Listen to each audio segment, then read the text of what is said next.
నటి senior IPS కుమార్తె రన్యారావు భారీ మొత్తంలో బంగారం స్మగ్లింగ్ చేస్తూ పట్టుబడిన విషయం తెలిసిందే.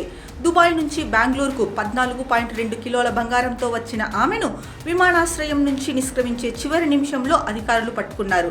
అనంతరం ఆమె ఇంట్లోనూ సోదాలు చేయగా అక్కడ 2 కోట్ల రూపాయల విలువైన బంగారు ఆభరణాలు, మరో 2 కోట్లకు పైగా నగదు లభ్యమయ్యాయి. మొత్తంగా ఈ కేసులో రన్యారావు నుంచి 17.29 కోట్ల రూపాయల విలువైన బంగారం, నగదు సీజ్ చేసినట్లు డిఆర్ఐ అధికారులు వెల్లడించారు. అయితే రన్యారావు ఇటీవల గల్ఫ్ దేశాలకు తరచూ వెళ్లి వస్తున్నట్లు నిఘా అధికారులు గుర్తించారు. ఈ ఏడాదిలోనే దాదాపు 10 సార్లు వెళ్లి రావడం అనుమానాలకు తావిచ్చింది. చివరి 17 రోజుల్లోనే 4 సార్లు వెళ్లి రావడం గమనార్హం. దుబాయ్కి వెళ్లిన ప్రతిసారి ఒకే రకమైన దుస్తులు ధరించినట్లు సమాచారం.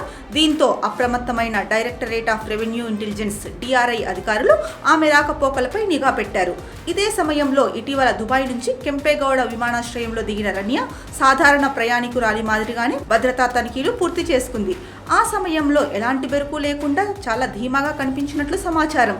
ఓ కానిస్టేబుల్ సాయంతో బయటకు వెళ్లే మార్గం వైపు వెళ్ళింది. అప్పటికే అక్కడ కాపు కాస్తున్న డిఆర్ఐ అధికారులు రన్యాను అడ్డుకొని తనిఖీలు నిర్వహించారు. ఈ క్రమంలో ఆమె బెల్టులో కిలోల కొద్దీ బంగారం బయటపడింది. ఇటీవల ఎయిర్పోర్ట్లో స్వాధీనం చేసుకున్న బంగారంలో ఇదే అతిపెద్దదని అధికారులు తెలిపారు. కాగా అరెస్టు అనంతరం దర్యాప్తు చేపట్టిన అధికారులకు రన్యారావు కీలక విషయాలు చెప్పినట్లు తెలుస్తోంది.